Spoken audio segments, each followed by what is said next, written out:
오늘 저희들에게 주시는 하나님의 말씀은 요한일서 3장 13절로 18절까지 말씀드리겠습니다.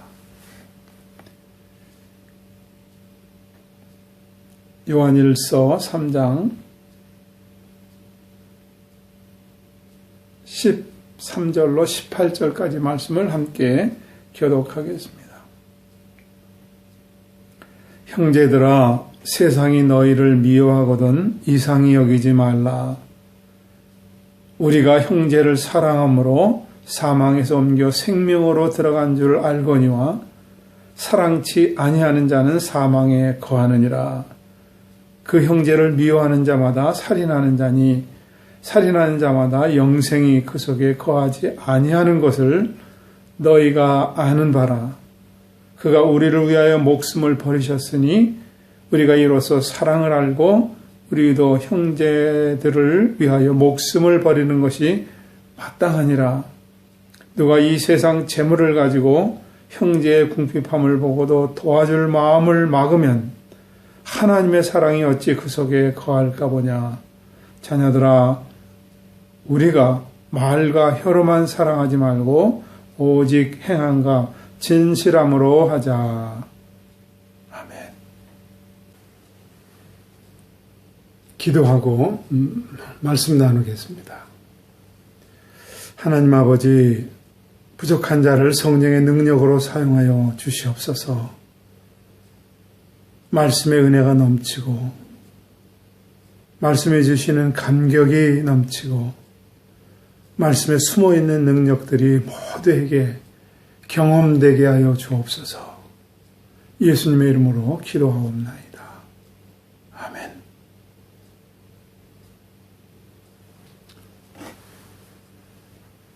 우리는 지금 요한 1서 강해를 하고 있습니다. 5월달을 맞이해서 한 달 동안 가정에 대한 말씀을 나눴습니다. 성경적으로 자녀 교육을 어떻게 할 것인가? 부모를 어떻게 공경하는 것이 성경적인가? 부부의 하나됨의 의미, 그리고 부모와 자식이 함께 사는 가족에 대해서 말씀을 나눴습니다. 마치 먼 여행을 떠났다가 다시 돌아온 것 같은 그런 생각이 듭니다. 한 달 동안 말씀 강의가 끊겨 있어서 먼저의 말씀과 함께 이렇게 연결을 해보겠습니다. 자녀가 되려면은 피가 섞이든지 아니면은 법적으로 양자를 들여서 법적인 자녀를 만들어야 됩니다.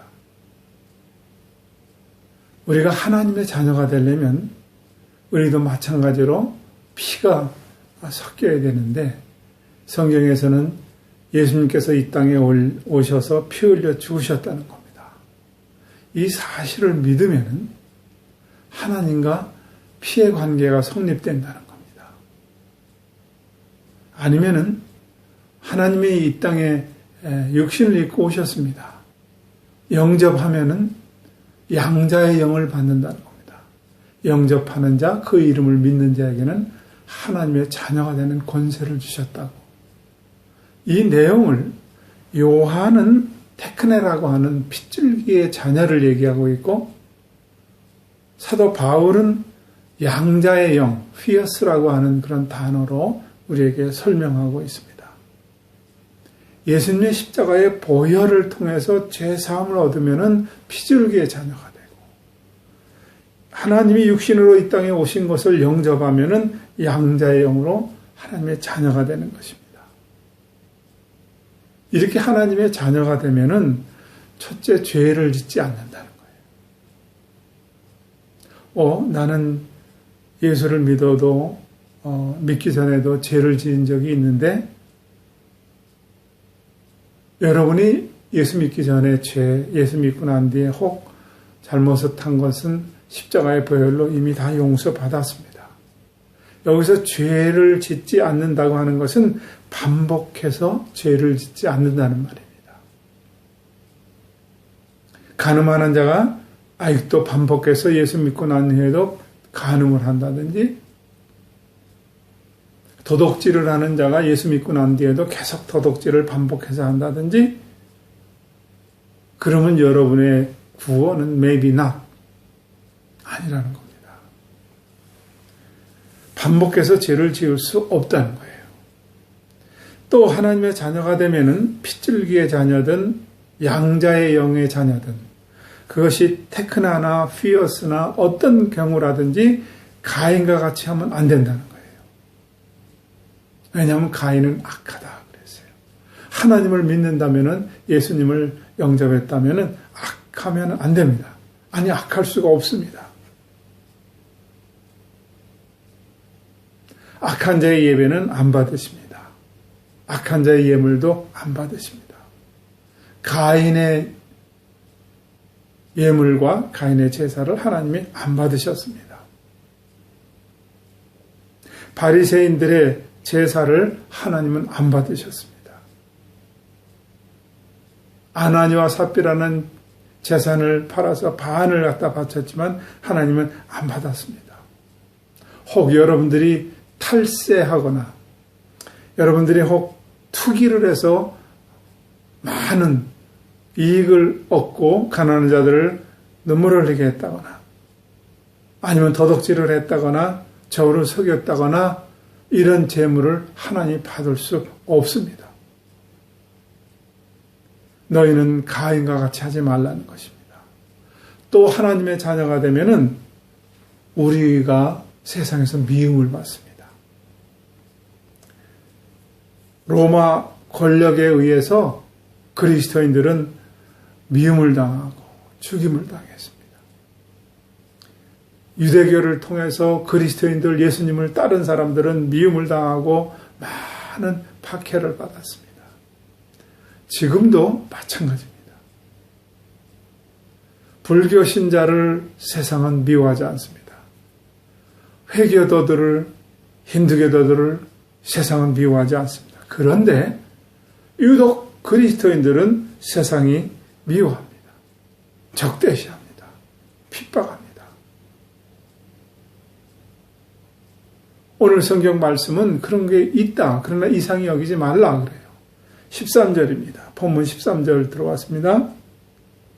형제들아, 세상이 너희를 미워하거든 이상히 여기지 말라 그랬어요.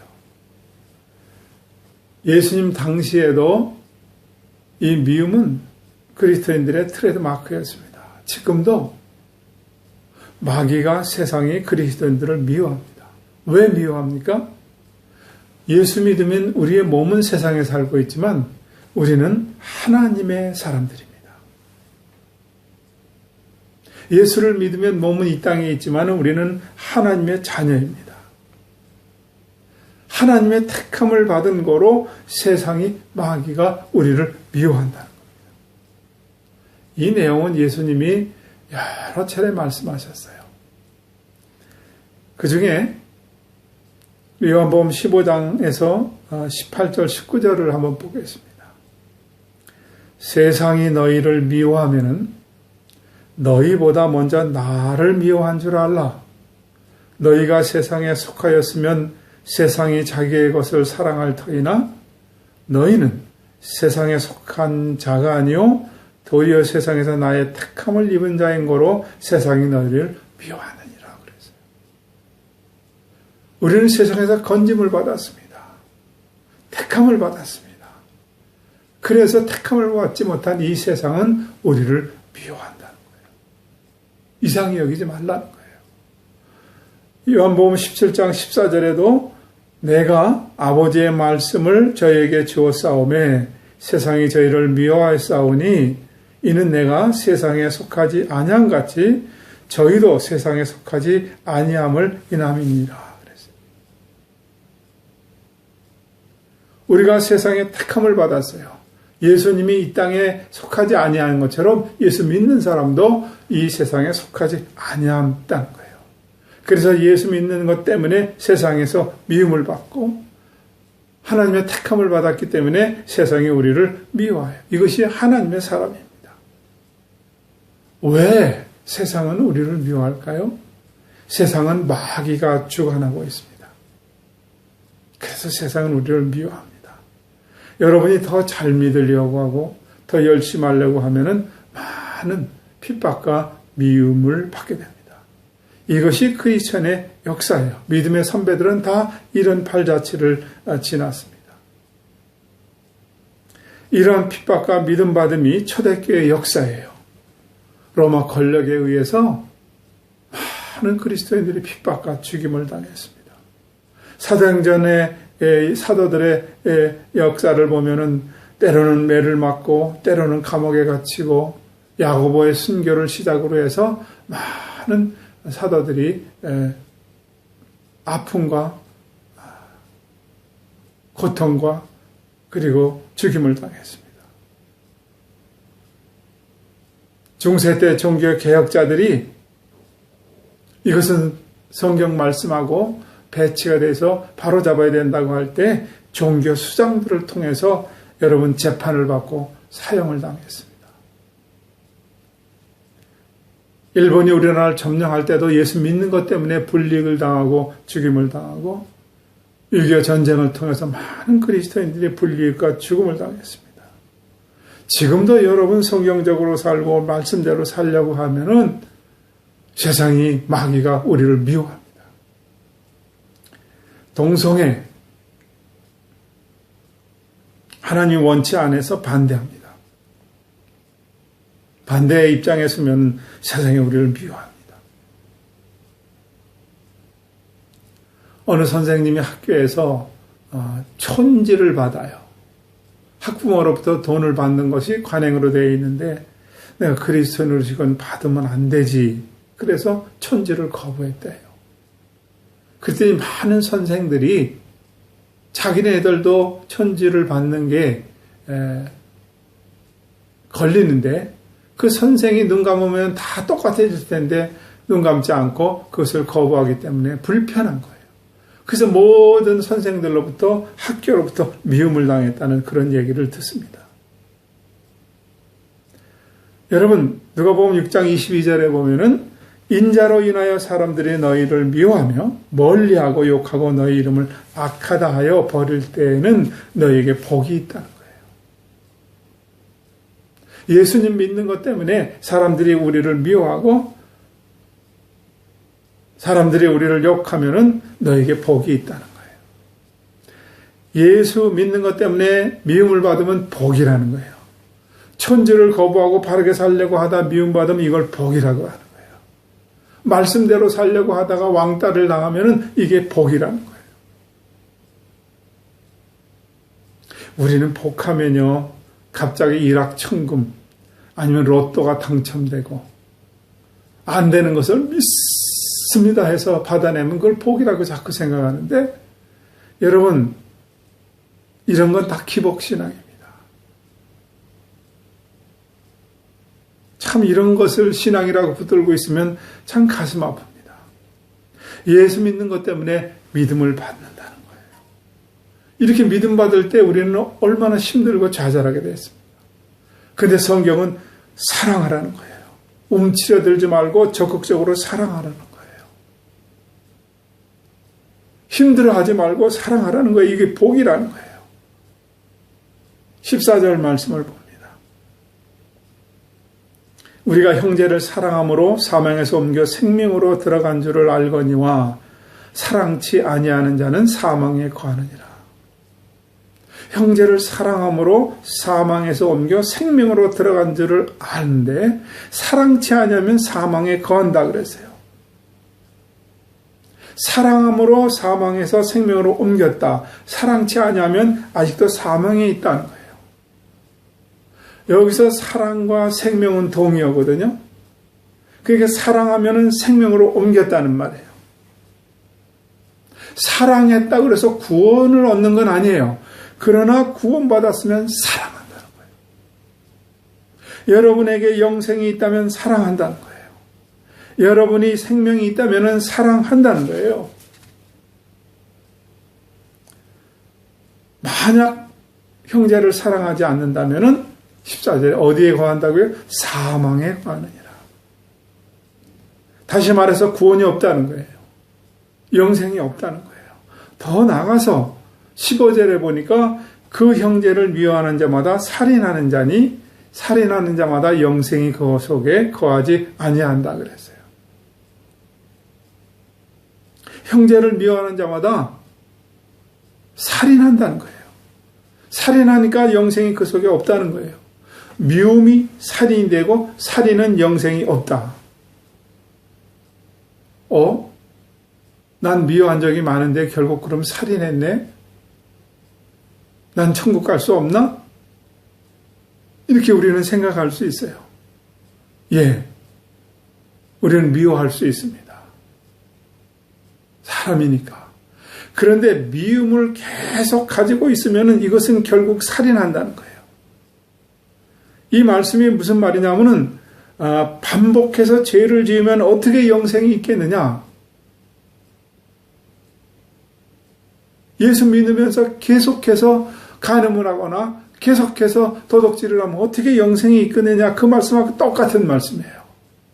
반복해서 미워하면 결국 살인한다는 거예요.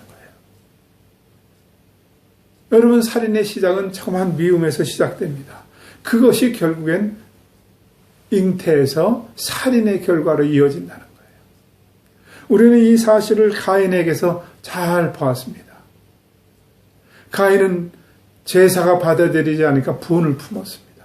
결국 이 분은 살인으로 이어졌습니다. 그래서 우리는 우리를 미워하는 자를 사랑해야 된다. 16절 말씀을 보겠습니다. 그가 우리를 위하여 목숨을 버리셨으니 우리가 이로써 사랑을 알고 우리도 형제들을 위하여 목숨을 버리는 것이 마땅하도다. 그랬어요. 예수님께서 나를 위해서 목숨을 버리셨어요. 우리들을 위해서 목숨을 버리셨어요. 그래서 우리는 사랑을 알게 됐거든요. 그랬으니 우리도 형제들을 위하여 사랑하는 것뿐만 아니라 목숨을 버리는 것도 마땅하다 그랬어요. 참 어려운 말씀입니다. 그렇게 해야 당연하다는 것입니다. 그럼 그렇게 당연한 것을 어떻게 하느냐는 거예요. 구체적으로. 어떻게 형제를 사랑하고 내가 안에 미움을 버려서 살인을 안 하는 것이냐? 오늘 17절 말씀에는 누가 이 세상의 재물을 가지고도 형제의 궁핍함을 보고도 도와줄 마음을 막으면 하나님의 사랑이 어찌 그 속에 거할까 보냐 그랬어요. 형제 사랑을 어떻게? 궁핍한 사람을 도와주라는 거예요. 궁핍한 사람을 도와주는 것이 사랑하라는 거예요. 여러분, 구약성의 성경에 아주 중요한 말씀들이 주제가 뭔지 아세요? 추수를 할 때 이삭까지 줍지 말라는 거예요. 가난한 자들을 위해서 남겨두라는 거예요. 신약에서는 과부와 고아를 계속해서 돌봐주라는 거예요. 이것이 곧 주님께 하라는 거예요. 구제를 하면은 궁핍한 사람들을 도와주면은 곧 형제를 사랑하게 된다는 거예요. 여러분, 이 도와주는 구제하는 문제는요, 내 마음에 감동이 올 때 바로 해야 됩니다. 나중에 해야지 그러면 결국 못하게 됩니다. 여러분, 기도해 보세요. 끊임없이 가난한 자들을 도와줘야지, 그런 생각이 나도 모르게 성령의 감동으로 옵니다. 근데 눈을 뜨고 현실을 바라보면은 정신 차리자. 그리고 결국 못 도와줍니다. 궁핍한 자를 도와주는 것이 곧 살인을 막는 것이요 형제를 사랑하는 건데 이걸 우리는 못합니다. 우리 탄자니아 단기선교 갔을 때 단기선교 팀이 옛날에 장로님들이 장로 장립할 때 세운 교회에 방문했다가 어물이 없어서 힘들어하는 것을 보고 십시일반 가져갔던 돈과 모아서 어물을 파주고 왔던 그런 기억들을 가지고 있습니다. 나중에 와서 해야지 결국 못합니다. 즉석에서 감동이 오는 대로 하는 것입니다. 우리는 캄보디아에 가서 많은 일을 하고 단기선교에서 하고 왔습니다.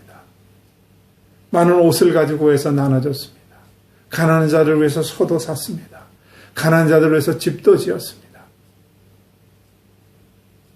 근데 우리와 전혀 일면식도 없던 어떤 선교사가 가난하게 선교하는 걸 봤습니다. 그 먼 길을 툭툭이라고 하는 오토바이처럼 생긴 데에 짐지 실을 수 있는 그런 툭툭이 한 대가 없다는 얘기를 듣고 이거 어떻게 거기서 선교를 하냐, 이거 하나는 있어야지.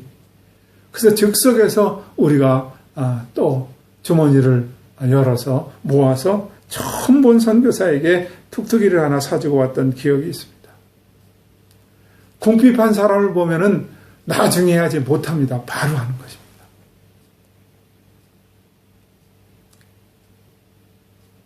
강도 만나서 힘들어하고 트라우마 때문에 선교하기 어렵다는 얘기를 듣고 우리는 그분을 오라 그랬습니다. 와서 우리는 푹 쉬게 하고 맛있는 것을 대접해서 회복하고 그분이 다시 돌아간 것을 우리는 기억합니다. 나중에 한다. 영영 못합니다. 성령의 감동을 주면 즉시 하십시오. 오늘 18절에 이렇게 말합니다. 자녀들아, 우리가 말과 혀로만 사랑하지 말고 오직 행함과 진실함으로 하자. 야고보 강해 때 다 들은 말씀 아닙니까? 야고보서 2장 15절로 17절에 보면은 만일 형제나 자매가 헐벗고 일용할 양식이 없는데 너희 중에 누구든지 그에게 이르되 평안히 가라, 더웁게 하라, 배부르게 하라 하며 그 몸에 쓸 것을 주지 아니하면 무슨 이익이 있으리요. 이와 같이 행함이 없는 믿음은 그 자체가 죽은 것이다 그랬어요. 믿음은 반드시 행동이 수반됩니다. 믿음은 반드시 행함이 나타납니다. 이것이 나타나지 않으면 그 믿음은 죽은 믿음이라 우리 야고보 강해 설교할 때 들은 말씀 아닙니까? 자녀들아, 말과 우리가 혀로만 사랑하지 말고 오직 행함과 진실함으로 하자 그랬어요. 여러분, 우리는 빅토르 위고의 레미제라블 장발장에 대한 얘기를 다 들어서 합니다. 읽어서 합니다. 빵 조각 하나 훔쳤다고 어린 나이에 5년형을 받았습니다. 너무 억울해요. 배고파서 빵 하나 훔친 게 5년형을 살아야 되는 것이. 4번이나 탈옥을 시도하다가 결국 19년의 동안을 감옥에서 있었습니다. 중년이 돼서 나왔습니다. 마땅히 갈 곳도 없고 그래서 어디에 있습니까? 천주교의 신부님에게 가서 의탁하고 그곳에서 잠시 지냅니다. 그런데 이 장발장 마음에 도둑질할 마음이 생겼습니다. 그래서 많은 값비싼 것들을 훔쳐서 도망가다가 경찰에서 붙들리지 않습니까? 그래서 이 사실을 확인하기 위해서 경찰이 신부님에게 왔습니다. 이거 여기 물건인데 이놈이 훔쳤습니다. 그런데 미리의 신부는 오히려 훔쳐간 자루에다가 은초대까지 담아주면서 이것도 내가 준 건데 왜 안 가져가느냐. 그래서 이 장발장을 덮어줍니다. 따뜻한 눈길을 줍니다. 여러분, 이 장발장을 변화시킨 것은 장엄한 설교가 아니었습니다. 장발장을 변화시킨 것은 거룩한 예배 의식도 아니었습니다. 신학적인 교리도 아니었습니다. 그를 따뜻하게 품어준 눈길과 행함이었습니다. 넌 도둑이니까 벌 받아야 돼. 정의롭게 살아야지 이놈아. 이런 교훈이 아니었습니다. 장발장을 변화시킨 것은 어떤 신학도 교리도 율법도 거룩한 예배도 아니었습니다. 궁핍한 자를 돕는 손길이었고 형제를 사랑하는 그 마음이었습니다. 오늘 성경 말씀은 형제를 사랑치 아니하면 영생이 없다는 거예요. 세상을 변화시키는 것은 여러분 예배가 아닙니다. 큐티가 아닙니다. 세미나가 아닙니다. 예수님을 보세요. 예수님은 세리와 함께 청년들과 함께 지내면서 그들을 품었습니다. 그들은 변화됩니다. 얼마 전에 부처님 오신 날 석가탄신일에 조계사 앞에서 10여 명의 사람들이 5시간 동안 찬송 부르고 통성으로 기도하고 석가탄신일을 방해했다는 기사를 듣습니다. 그 중에 이묘한 목사라고 하는 분이 우리는 그냥 찬송하고 예배드리고 저들이 불쌍해서 기도해줬다고 그랬습니다. 예, 이론적으로는 맞는 말씀입니다. 그런데 그들에게 방해가 됐다고 나가달라고 했는데 끝까지 5시간을 버텼습니다. 과연 이것이 전도가 될까요? 만약에 교회 와서 목탁을 투드리는 사람들이 목탁치고 연불을 낸다면 우리는 그들을 어떤 시선으로 보겠습니까? 내가 불교를 믿어야지 하겠습니까? 참 안타깝습니다. 여러분, 예수를 믿는다는 것은 하나님과 나의 관계, 그리고 이웃과 이웃의 관계입니다. 이웃을 사랑하라는 겁니다. 하나님을 사랑하는 것처럼 이웃을 사랑하라는 겁니다. 오늘 말씀에 이제 여러분 중요한 결론을 들어가겠습니다. 우리는 로마서를 통해서 갈라디아를 통해서 구원에 대해서 집중으로 잘합니다. 특별히 한국 교인들은 구원에 대해서 너무나 아주 똑부러지게 합니다. 예, 맞습니다. 예수 믿으면 구원받습니다. 예수의 십자가의 벌을 통한 구원은 영원한 진리입니다. 맞습니다. 그런데 나 예수 믿어 여기서 끝나고 말면 이것은 복음의 반쪽입니다.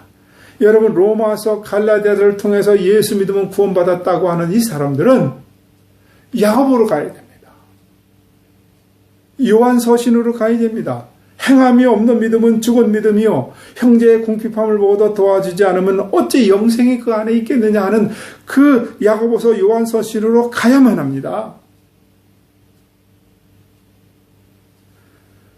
말과 혀로만 하지 말고 오직 행과 진실함을 하자는 이 곳으로 가야 됩니다.